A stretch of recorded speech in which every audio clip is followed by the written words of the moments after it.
Hello, everybody, and welcome to the Fantasy Roundup for November the 2nd. I'm Zach Ewing with Spencer the Guru Urquhart. This is week 9 of the NFL season. I had to think about that for a minute. When you're having fun, man. Yes, indeed. Week 9 of the NFL season. This is the Fantasy Roundup on bet.nola.com. It's brought to you by Caesars Sportsbook.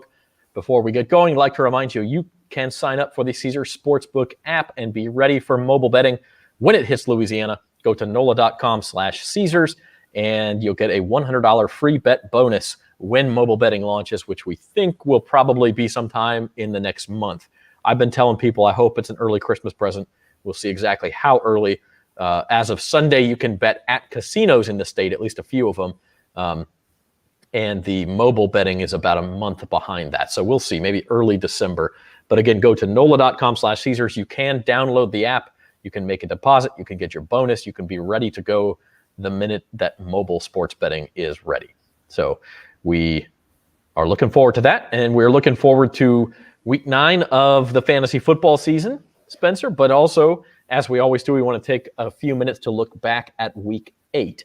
And so with that in mind, let's take a look. And we'll look at the top quarterback scores. If you could have pinpointed this top 5, I would have called you absolutely insane last week. Let's look at who the top 5 are. No surprise at the top, Josh Allen, and no surprise at number 5 and Tom Brady. Jimmy Garoppolo, Mike White, and Justin Fields, 2 through 4. That is a combo I did not expect.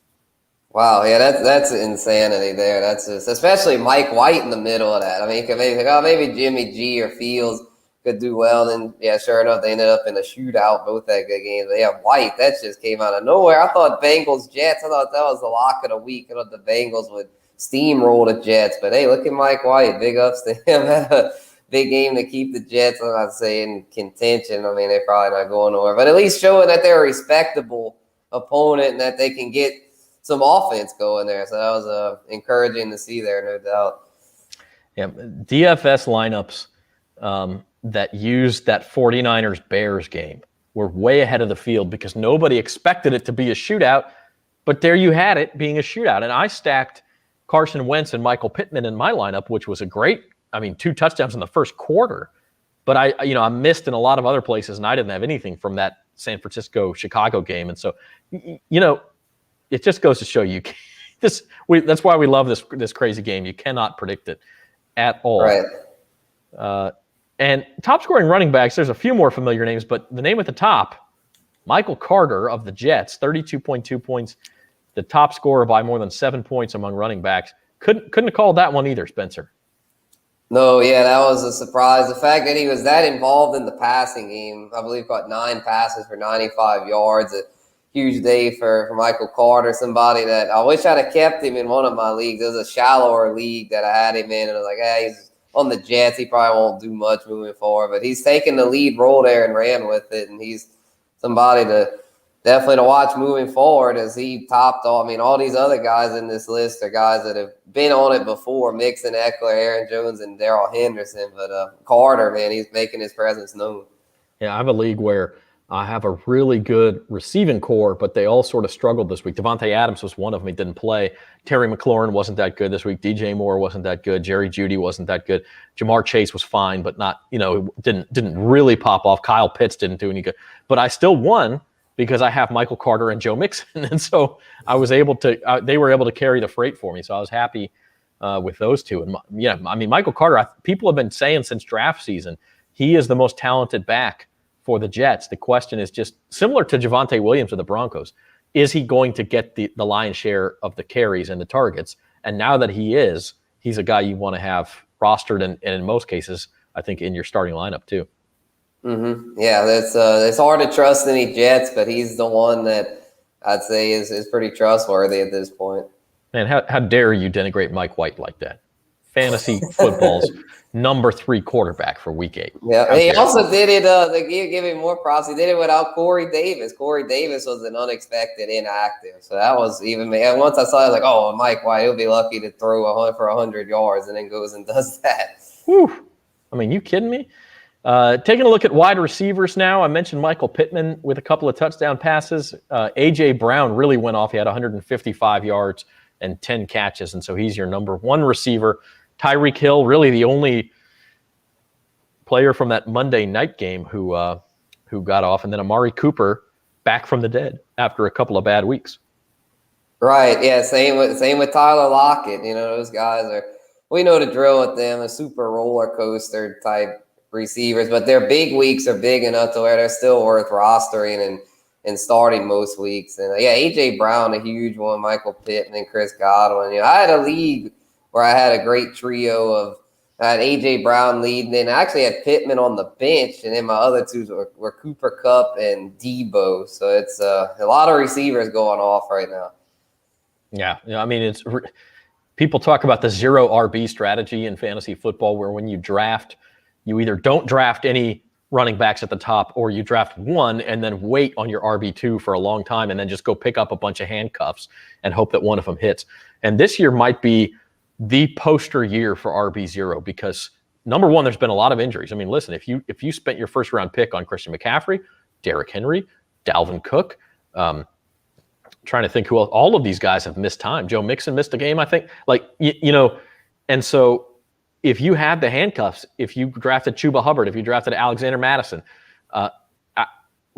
if you drafted Michael Carter late and just sort of some of these lotto tickets and focused on drafting real good wide receivers and tight ends and the quarterback, you're in good shape right now.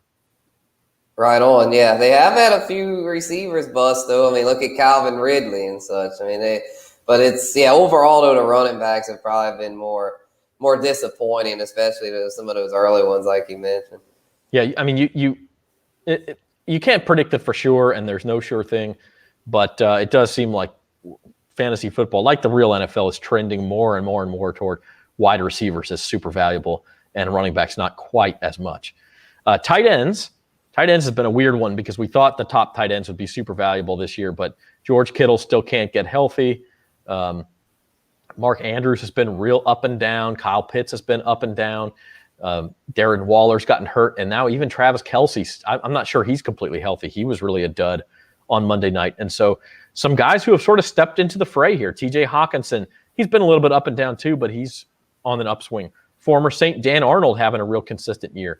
Dallas Goedert with Zach Ertz out of the picture having a good year. And then, I mean, even guys, Pat Freiermuth, the rookie in Pittsburgh, and Brevin Jordan in Houston. Not that these are real high-scoring numbers. It was not a good week for tight ends. But just the fact that these guys are producing is notable. Right. Yeah, this is a terrible week for tight ends, to be quite honest. It was just nothing much to be found at the position. When Travis Kelce struggles, that's not a good sign. But it was good to see Hockenson bounce back, and Goddard's done well ever since Ertz left. So there are still some decent pieces to be found on the waiver wire this week, which we'll get to in a little bit. I was surprised that they have a decent amount of tight ends worth picking up if you're in need of one for this week. Yeah, one thing about tight ends this year, there hasn't been a real superstar at the position, at least not consistently. We've had big weeks. We've had Mark Andrews, Kyle Pitts, Travis Kelce have all had really big weeks, but they haven't been consistent. But there do seem to be more who are serviceable. There's more depth. Good 20 tight ends who you wouldn't mind having if you had to have them in a starting lineup. Just about almost every team's got somebody who you're like, if it's a bye week fill-in, I can trust that guy to maybe get me 8 to 10 points and not be a black hole. Hey, you're watching the Fantasy Roundup live on bet.nola.com. If you have a question or a comment, you can drop it in the comment section on YouTube. And or on Facebook, and we are happy to answer you live here on the Fantasy Roundup. Spencer the Guru will get to you. And in the meantime, we'll continue our look back at Week 8. A.J. Brown is your fantasy star for the week, Spencer. Yes, indeed. Yeah, AJB, man, what a week. He started off slow, real slow, coming off knee surgery this offseason. But he's healthy now. He's healthy now, and he's really turned it on as of late. Just a huge game today, and he should, Sunday, he should continue that moving forward with Derrick Henry out for the season. They're going to have to throw more in Tennessee. So I would say A.J. Brown is a WR1 moving forward for sure. He's just, I've had him in some leagues, glad to have him. I was a little nervous there after the slow start, but I stuck with him, and I'm glad I did. His impact, Spencer, with Derrick Henry out, do you think he is targeted more? Do you think this hurts him? Because Now teams will key on him more because they don't have to worry about the threat of Henry. How do you think that affects him? Yeah, I think he'll do. Yeah, he should get even more targets. I mean, he could get keyed on more some, but I think once Julio can come back, if Julio Jones could ever get healthy, then that'll make it to where they have to. They can't just double AJ because they have Julio on the opposite side. So if Julio continues to have trouble, then yeah, AJ Brown might get almost like triple cover because who else did they even have? But I feel like if Julio can come back, AJ will actually do better because they're gonna be probably more of a passing team now without Henry. Yeah, the Titans with Adrian Peterson and Julio Jones. If this was 2015, man, that would be a scary offense. Not so sure now that losing Derrick Henry obviously is a big blow to that team. So much of their identity wrapped up in him, and so it's possible. I mean, they say he's out indefinitely. I would think if the Titans can make the playoffs, which they still have a 3-game lead over the Colts in the AFC South, he could be back for the playoffs. The real world playoffs, the NFL playoffs, but from a fantasy perspective, you're dropping him, right? He's not even worth the IR spot. Yeah, probably not. Have they? I haven't. I don't think they've had like a timetable for sure yet, but I think it was like 6 to 10 weeks. So I hate to drop him yet, but I mean, that's probably unfortunately, it's just tough to drop the number one player when he hasn't like Winston's like officially out, so at Henry, it's like, I don't know if I'd drop him quite yet, but it's close to that point. Yeah, I guess that's true. It may depend on how else your bench is structured, how deep your league is. If you have the IR spot available, why not stash him for a month just to see if we get a more definite timetable headed into December? Because listen, if you can make the fantasy playoffs without him and he does come back on December 19th or whatever it is, you're going to want him in the lineup for your semifinals and final if you can somehow survive without him. So it's a big blow, but you're right. If you've got 2 other injured guys, you've got a David Montgomery who is coming back in a couple of weeks, or you've got a Russell Wilson who is coming back. Maybe, unfortunately, you may have to drop Henry and at least until those guys come back, and then maybe you can scoop him up off waivers in the next month. So it's an unfortunate situation, and it's something we'll talk more about. My fantasy star for Week 8, I talked about him a minute ago already, Michael Carter, 9 catches for 95 yards out of the running back position. He also averaged more than 5 yards per carry, so 24 touches. If he can get 24 touches every week, the man is going to be very valuable. And it wasn't just this week. He had 8 receptions the week before, so that's 17 over the past 2 games, and he's really becoming a very viable, I think, RB2, Spencer. Yes, indeed. Yeah, we mentioned him earlier, how much more valuable he's become getting the more of the workhorse treatment. I hope that lasts. It's just tough to trust the Jet, but like I said, if there is any one Jet to trust, it would have to be MC. Yeah, it's like rule number 1 of fantasy football: don't trust a Jet. But we might have to amend that rule for Michael Carter at this point, and maybe, I mean, I don't know, if you're in a super flex league, I guess you got to pick up Mike White at this point. I mean, he's in a super flex, he's worth having just in case that was not a flash in the pan. Oh yeah, I'm gonna try to get him this week in my super flex where I have Zach Wilson. I have quarterback trouble there with Geno Smith on bye. All I have is Josh Allen. So yeah, I'll definitely be putting in a bid for Mike White. Words you did not think you'd be saying a couple of weeks ago. No. but here we are. NFL trade deadline was today, by the way. No really big trades today. Of course, yesterday we had news that Von Miller is on his way to LA to play for the Rams. Not a huge fantasy impact there, I guess, unless you have the Rams defense. Probably a few more sacks down the road for that squad. And other than that, I don't think that, Deshaun Watson did not get dealt. We talked about that last week. The Saints did not. They apparently were interested in Odell Beckham, but did not pull the trigger on that trade. Fantasy perspective, the trade deadline was just a little bit of a dud. There was some other news, though, of course. Jameis Winston getting hurt. Derrick Henry getting hurt. Winston out for the season, torn ACL. Of course, everybody around here knows that. Derrick Henry, broken bone in his foot, out indefinitely, probably most of the rest of the regular season. And then Henry Ruggs today, just a tragic story. A DUI in Las Vegas. I shouldn't say charged with DUI in Las Vegas. DUI resulting in death. The driver of the other vehicle was unfortunately killed. And so you can't expect Henry Ruggs to be playing again this season, pending his legal involvement in this case and things like that. And again, it's trivial to talk about fantasy football when we're talking about somebody who lost their life and somebody else getting charged with a serious crime. But this is a fantasy football show, and so if Henry Ruggs is on your team, you probably need to look for a replacement at this point. Yeah, definitely. Yeah, that shake thing shakes things up for the Raiders with there's going to be more targets up for grabs and such. And this is a resilient team. I mean, they've overcome the John Gruden fiasco, so I wouldn't expect this to rattle them too much. Yeah, it's really tough, obviously, but I would think Derek Carr and company should be just fine moving forward. They've established themselves as a legit contender and a strong offense. And Carr's a guy who has always spread the ball around anyway, so maybe I don't know if Zay Jones steps in and gets more targets, or trying to think of who's further. Hunter Renfrow certainly becomes more of a top guy, and so it's a tough situation, but he has spread the ball around anyway. So having said that, with injuries and legal news and all that kind of stuff, it's an interesting waiver wire this week. They're not always interesting. Sometimes you really got to scrape the bottom of the barrel. But there's guys out there worth targeting this week, Spencer.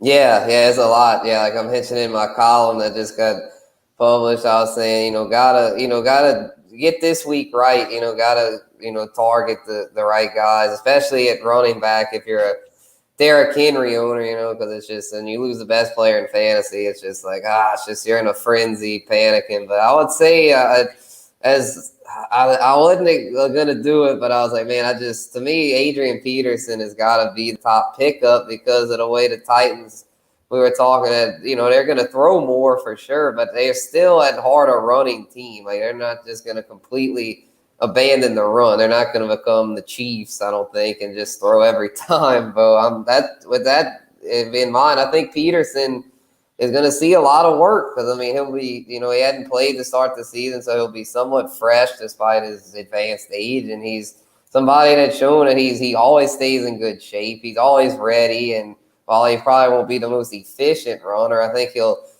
chew up those early down carries, be a big bruiser there, and see those goal line carries too. Could end up with a lot of touchdowns. Henry's always on that ridiculous touchdown pace. So he's obviously not Derrick Henry, but I think he'll be fantasy relevant for sure. And then, talking about tight ends, I think Freiermuth, the top guy for this week with his potential to continue to improve in that offense, especially with no Juju. And then Carson Wentz, I feel like for streaming quarterbacks is probably the top one.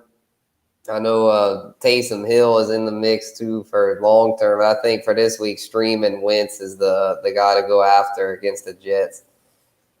Yeah, and that's the Thursday night game. So certainly, if you want to do that, get on it. My waiver wire targets, I did go with Taysom Hill, and I think, again, the Saints did not make a trade. They could still sign somebody. They could sign Cam Newton. I heard today Phillip Rivers said that if he has not been contacted, but if he was, he'd be interested. I don't know. I don't think that'll happen. But I suppose they could sign somebody. But for right now, it looks like Taysom Hill is going to be the starting quarterback of the Saints for the rest of the year.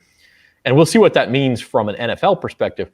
From a fantasy perspective, when Taysom Hill filled in for Drew Brees last year for 4 games, the Saints went 3-1, and Taysom Hill had 3 of the 4 games were really good fantasy games. He struggled a little bit up in Philadelphia, but still had 60 or 70 yards rushing. The one game where he didn't have big numbers was against Denver when Denver was playing without a quarterback because of COVID reasons. And the Saints were super conservative on offense. But he's a guy a little bit in the Jalen Hurts mold where is he going to be a Pro Bowler? Probably not. But is he going to rack up fantasy points? Yes, I think he is. Yeah, I think so. He's definitely one of in super flex formats that I'll be targeting heavily because he could have a decent week this week. Not sure though with coming off the concussion, but hey, if he can take the role and run with it, he's somebody that moving forward could end up a QB1 with his rushing potential. Yeah, you say super flex for sure, but even in regular leagues, if you're like a 12-team league or even a 14-team league, he's a guy, if you're not sure who to start, certainly if you had Jameis Winston in there, or if you had, Matt Ryan's been totally up and down, Kirk Cousins, I don't know. There's some of these guys one of those guys who got on the Sam Darnold train earlier this year and that's crashed. Taysom Hill's probably an upgrade over a lot of those guys. Right, yeah, man, that Darnold train, and then Matt Ryan last week, man, that game was just ugly. That was ugly on both sides. Yeah, it was something else. My other pickup suggestions: Tim Patrick of the Broncos. He was dropped in like 50% of leagues. This is a guy who was 80% owned a couple weeks ago. When Jerry Jeudy came off the IR, it was, they're not going to throw to Tim Patrick anymore. But he caught 4 passes, I think, for 60-something yards. Still led the team in receiving. I don't know that he's a guy I'd want to start every week, but if you need help at receiver, he's clearly not totally out of the Broncos' plans. And then Carlos Hyde of the Jaguars. If James Robinson can't go and he's banged up, then Carlos Hyde's going to get some volume. And so, again, if you're a Derrick Henry owner, you want to put in for Adrian Peterson, you want to try to find some other solutions, but one guy, at least a temporary solution, could be Carlos Hyde. Yep. Yeah, hopefully Robinson's injury isn't serious because, man, we've had so many pile up here recently. I think the Henry thing really just is like an exclamation point. I mean, the Christian McCaffrey thing was bad enough, but I mean, now Henry too. Henry was like the one guy at running back you could trust to play every game, and then him too. It's just So hopefully J Rob's okay. We gotta these injuries have to stop. Zach Ewing and Spencer Urquhart on the Fantasy Roundup here on bet.nola.com. We are with you for another 20 minutes or so. And if you've got any questions, feel free to drop them in the comments. We are here to help you in DFS, which you can now play in Louisiana. We're here to help you with your season-long leagues, waiver wire targets, trade questions, all of the above. And speaking of DFS, Spencer has some values for us this week looking at on the daily fantasy side. Yep. And we talked about Carr and the Raiders. I'm thinking that this week against the Giants that he could be a good value play. And him and Hunter Renfrow with Henry Ruggs out. Renfrow should see more targets, and him and Brian Edwards. I think Renfrow is probably the ideal on the stack with Carr. I think they'll be going with, finding each other a lot throughout the day. Zach Moss at running back, I think, is a good play this week against Jacksonville. Should be able to run all over them, and he's been getting more involved in the passing game. It's been encouraging to see on that front. And then Tyler Conklin at tight end, a really good value this week, considering Baltimore has been very vulnerable against tight ends, and Conklin's been steadily getting more involved in that Vikings offense, in which they should bounce back this week after their dud performance this week against Dallas. Yeah, that was something else, man, especially from a fantasy perspective. I had picked up Kirk Cousins as a bye week fill-in, and he just started out real well and then did nothing the rest of the night. So that didn't go as planned. My DFS values for week 9, already mentioned him. I'm going to start with Taysom Hill, $5,500. I mean, a super bargain there, about $2,000 less than a quarterback. I think he'll, the types of quarterbacks, he'll put up numbers with them. Again, you have to watch the injury report, make sure he is playing before you put him in a DFS lineup, of course. But Sean Payton said he was very close last week to returning for the Saints. And I would think we'll be back from that concussion this week. And so if he is going to start and he is off of the injured list, then Taysom Hill, great value at $5,500. I threw Boston Scott on there. Maybe I'm a week late on this one. He had the big week last week. But it seems like the Eagles are willing to get him more involved. And I also picked Dallas Goedert off the Eagles. The Chargers, quite frankly, have been a wreck defensively. And so I'm targeting those guys a little bit. Jalen Hurts going to be more expensive, but you could even put him in there with a Dallas Goedert stack or a Jalen Reagor stack.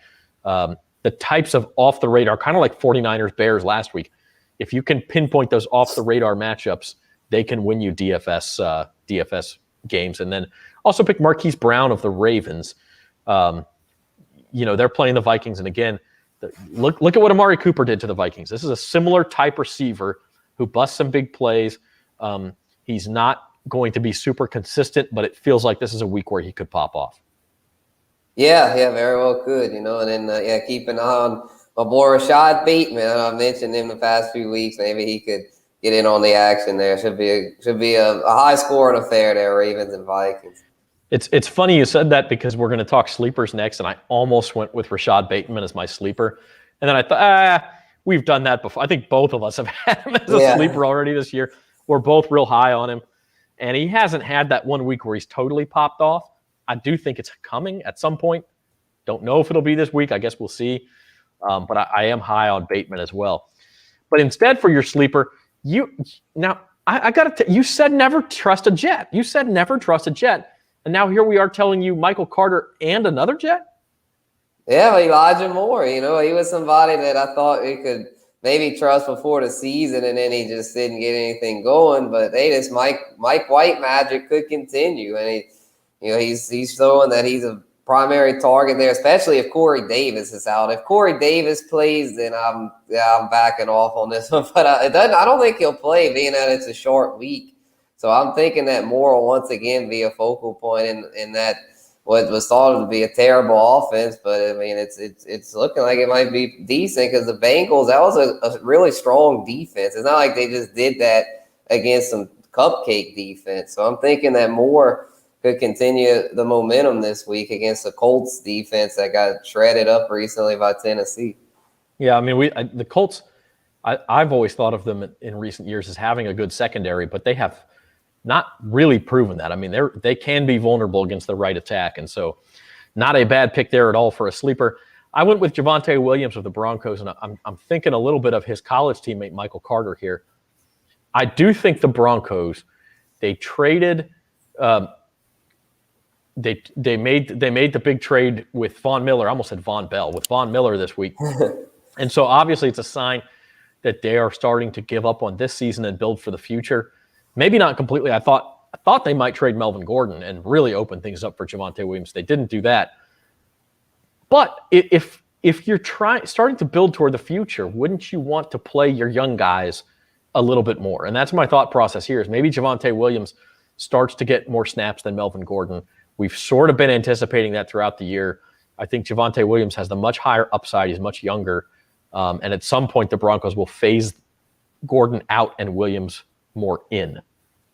Right. Hopefully so. I was thinking they might very well trade Melvin Gordon, being that he's showing he's still got some juice left. I was thinking a contender might swoop in and want to trade for him, but for now it's probably just going to be that committee. But I think as the year goes on, we'll see, like you said, more and more Javonte, since they're a team that's just not really in true contention. Although, 4-4, they're not out of it, but it's just, with the Von Miller trade, that tells me they're prepared to start building for the future, not too worried about this year. Well, this is the Fantasy Roundup on bet.nola.com, and I'm Zach Ewing. That's Spencer the Guru Urquhart. If you have some questions for Spencer, you can certainly ask him during the week. You can ask him here on the show in the comments if you have one real quick. In fact, we just got one in, it looks like.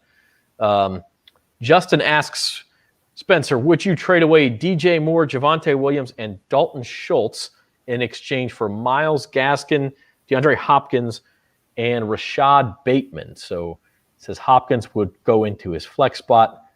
He's got Kyle Pitts at tight end. Let's see here. Yeah, I don't think I would do this because I'm not really a big Hopkins fan right now. With Kyler Murray banged up, and it's the way they spread things out there in Arizona. Hopkins himself is kind of banged up. I do like the Bateman thing, but Schultz is a good backup tight end in case Pitts struggles continue. And then Javonte, I feel like is better long term than Gaskin.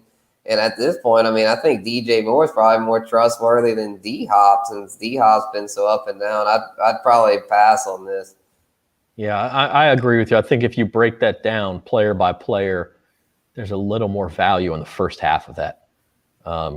Maybe Hopkins pops off. Maybe Bateman becomes the star. But right now, the safer thing is the front half of that deal. And so I'd hang on to those guys, Justin.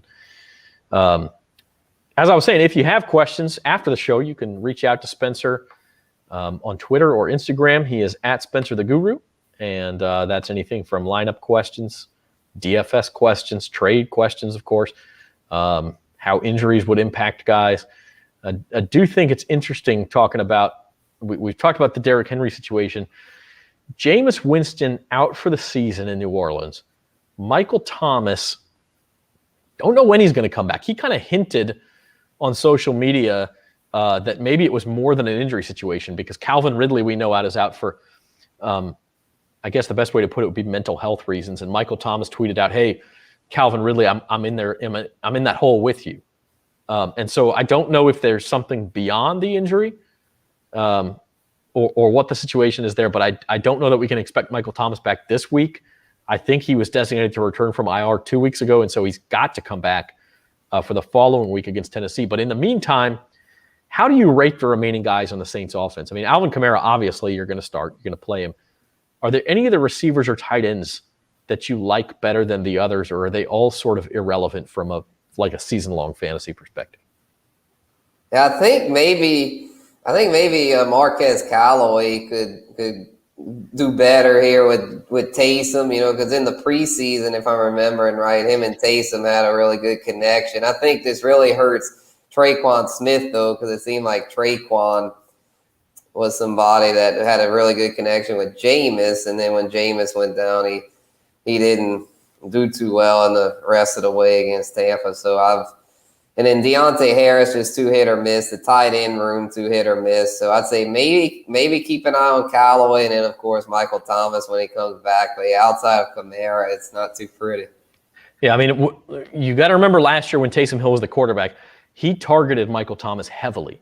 So if and when Michael Thomas comes back, he is still a guy you can consider a borderline wide receiver 1-2. I think he's in that range.